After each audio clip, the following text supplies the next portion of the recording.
Olá, você tem entre 15 e 29 anos? Sabia que essa é a faixa etária considerada jovem pelo Estatuto da Juventude no Brasil? Se você tem entre essas idades ou se interessa pelo tema jovem, fique com a gente.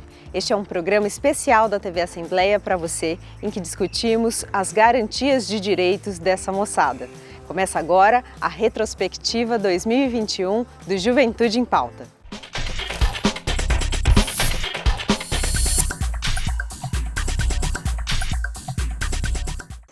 O ano que passou, ainda enfrentamos a pandemia do coronavírus, mas pudemos respirar um pouquinho mais aliviados com a chegada da vacina e a queda no número de internações e óbitos. Tudo teve que ser repensado, inclusive as políticas públicas. Quanto a isso, a Lívia Machado falou com o presidente do Conselho Estadual da Juventude sobre o que foi pensado para as políticas públicas para os jovens.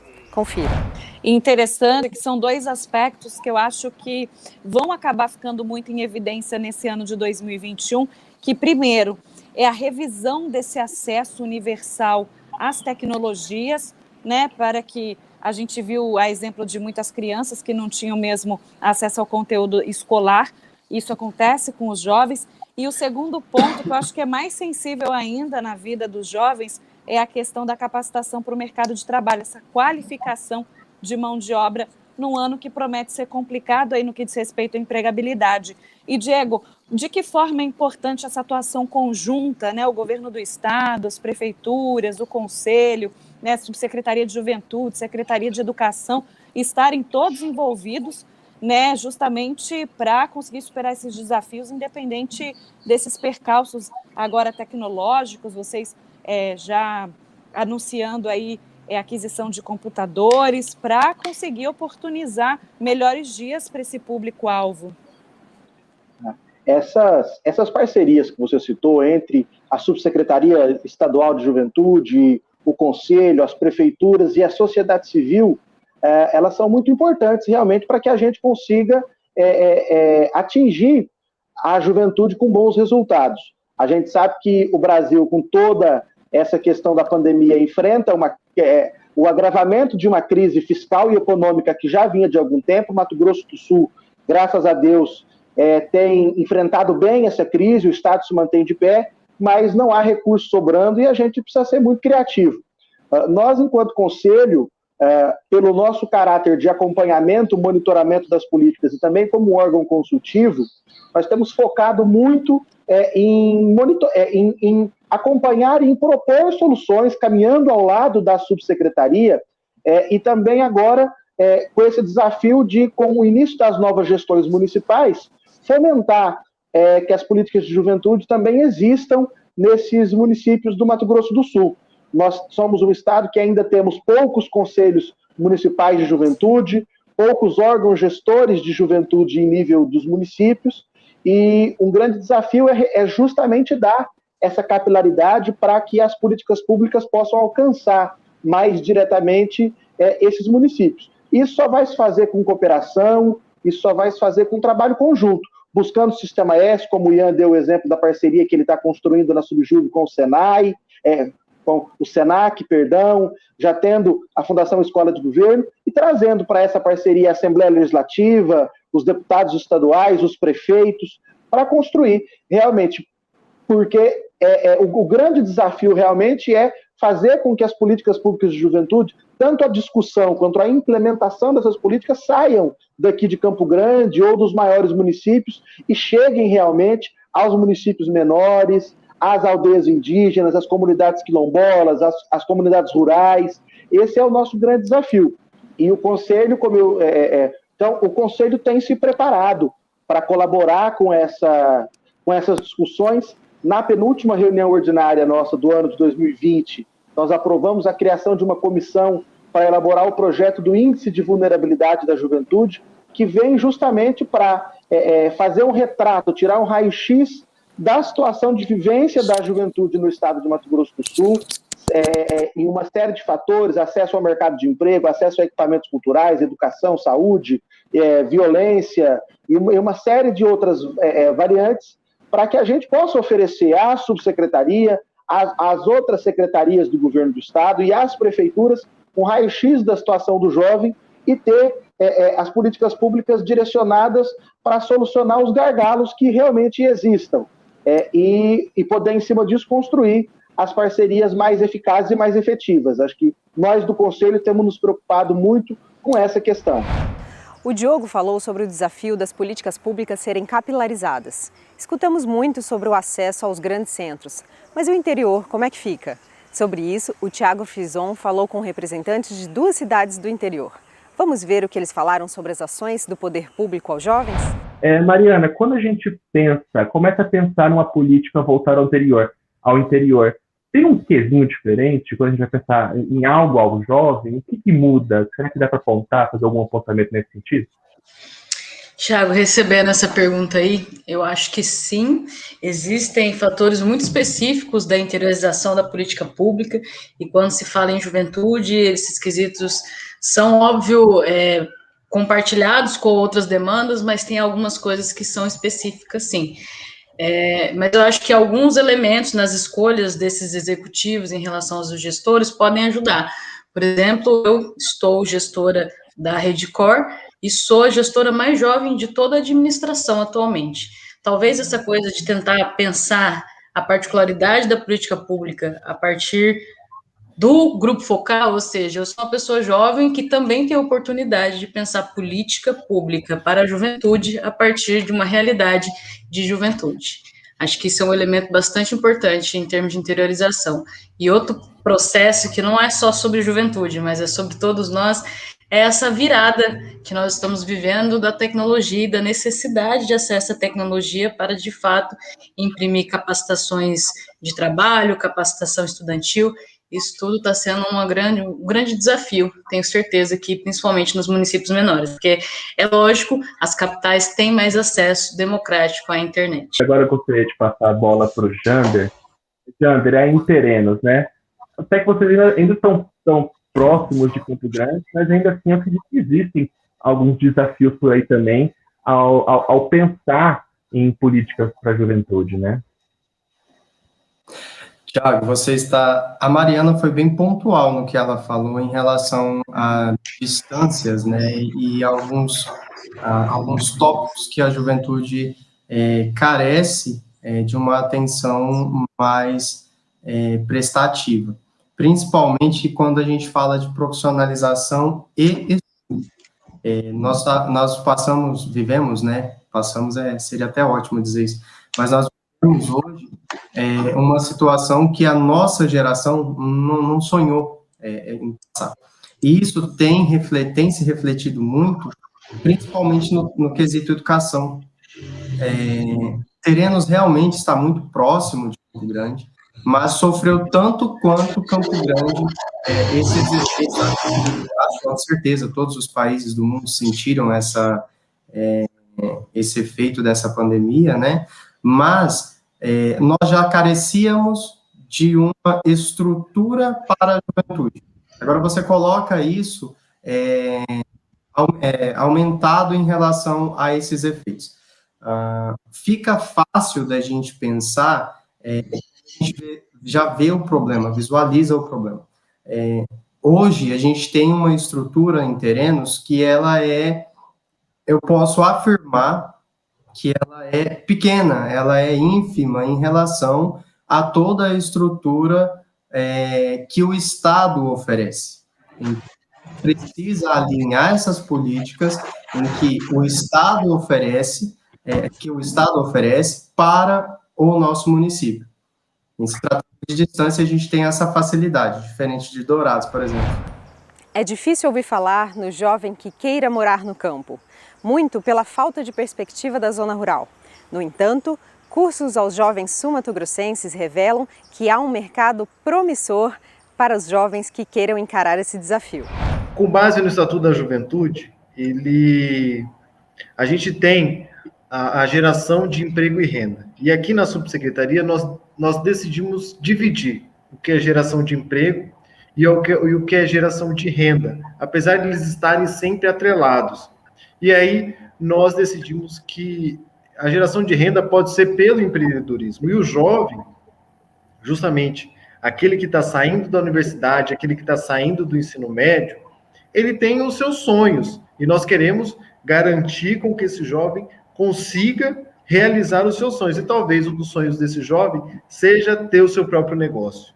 Então, por esse motivo, nós tivemos esse start do jovem que quer ser empreendedor.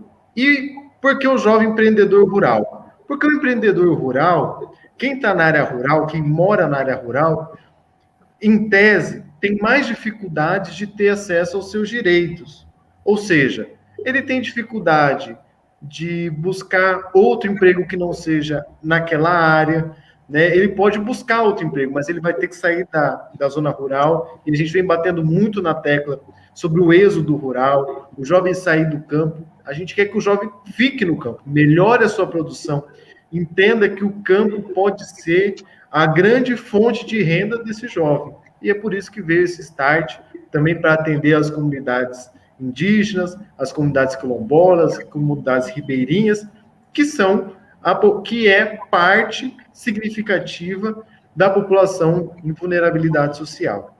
A gente tem um público amplo aqui dentro do Mato Grosso do Sul, que são mulheres e homens do meio rural.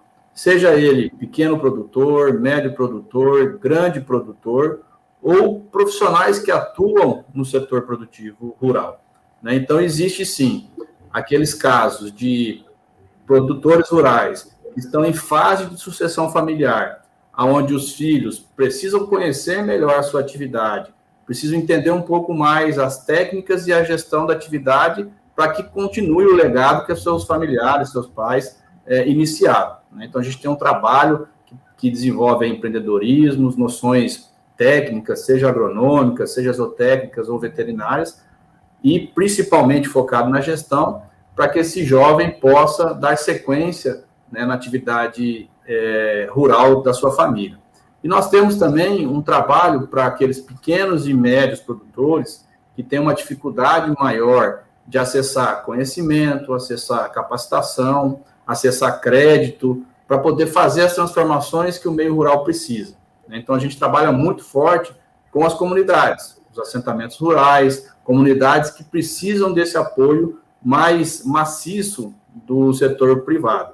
Então, o Senar hoje possui mais de 290 cursos em diversas áreas do conhecimento para ofertar a esse jovem, todos eles de forma gratuita, e alguns deles nós estamos ofertando via parceria com a subsecretaria.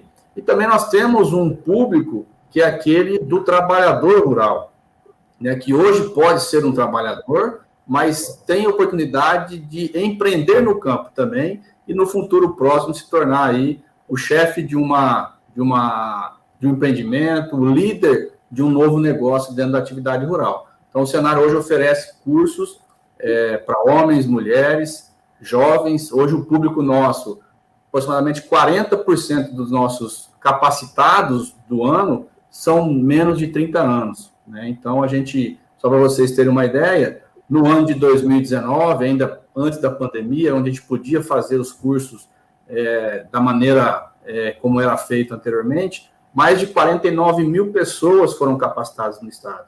E desse público, 38% são menores de 30 anos.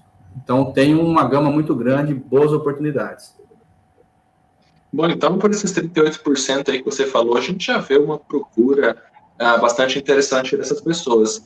E, Lucas, mas você falou que são vários cursos gratuitos que o Senar oferece.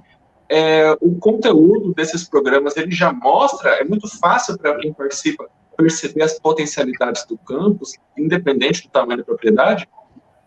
Sem dúvida, a gente tem toda uma metodologia pedagógica, né, que é um padrão nacional do Senar, para que seja aquela pessoa que tenha pouco estudo, ou aquele que tem mais estudo, conseguir entender e ver as oportunidades que o campo oferece, né? Então, você parte aí de princípios básicos sobre aquela atividade, né, que são os cursos de formação profissional rural que a gente fala, né? Esses cursos, inclusive, servem de certificação para ele buscar um novo espaço de emprego, uma nova oportunidade, e trata-se mais da questão técnica, né? Então, como trabalhar com maquinário na propriedade, ou na área da pecuária, ou na área da agricultura, e nós temos cursos na área de gestão também, né? E aí sim a gente aguça um pouco mais essas oportunidades de empreendedorismo.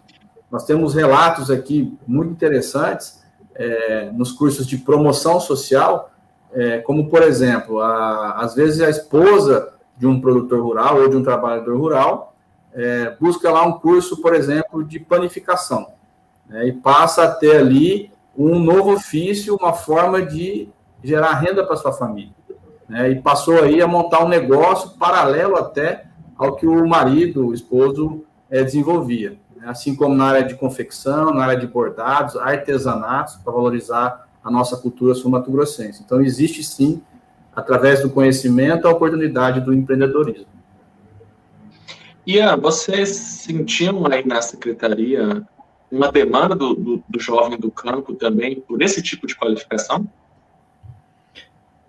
A gente sempre faz as nossas ações em conjunto com os gestores municipais, né? E quando a gente estava ainda no nosso programa, que já está acontecendo, que é o Capacita a Juventude, que vem falar sobre a juventude no primeiro emprego, qualificar o jovem no primeiro emprego, nós sentimos, e houve essa demanda, de que sempre se falava de qualificar o jovem na área rural, o jovem da área rural, né? E às vezes, esse jovem é o jovem que mora na propriedade rural. Nós, durante algumas pesquisas de campo que nós fizemos, foi nos constatado que o jovem vem para a cidade, vem para a capital ou para os municípios universitários, faz um curso universitário na área do agro e acaba não voltando para a propriedade da família. Então, nós queremos que esse jovem já entenda que o empreendedorismo ele pode ser feito imediatamente. E o empreendedorismo ele tem que vir atrelado muito à melhoria da produção. E é isso que o Senar vem nos ajudar, a melhorar a produção desse jovem. Então, todas as vezes que a gente foi no interior do estado, fomos nos municípios, falar com os gestores, falar com os prefeitos, sempre se tocava nesse assunto do jovem que está no campo. Além do mais, nós temos as comunidades que estão nas áreas rurais, os assentamentos, as aldeias, as comunidades quilombolas, que têm como base de subsistência justamente a produção da agricultura familiar, da pequena agricultura. Então, nós queremos incentivar essas pessoas a melhorarem a sua produção, nós queremos incentivar essas pessoas a botarem o jovem junto no cultivo, né, desde o começo, para que o jovem possa, como disse o Lucas, ser um protagonista na sucessão familiar. O Estatuto da Juventude no Brasil diz que as oportunidades têm que ser iguais a todos os jovens. Mas será que o negro tem o mesmo alcance? O racismo estrutural foi debatido no Juventude em Pauta, que trouxe uma empreendedora do ramo da moda e um cineasta premiado aqui de Mato Grosso do Sul. Uma indicação de leitura, acredito que seja o Manual Antirracista, da Djamila Ribeiro, mais recente, não sei se vocês já tiveram acesso.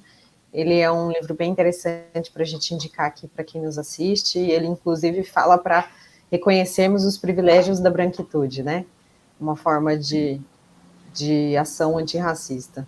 Mariana, voltando então um pouco para você, que é empresária da moda, é um ramo assim que muito nos diz também sobre estereótipos e preconceitos, certo? E você tem um brechó, e ele o brechó Pele Preta, e ele tem um foco na afroestima, né? Foi como me apresentaram você.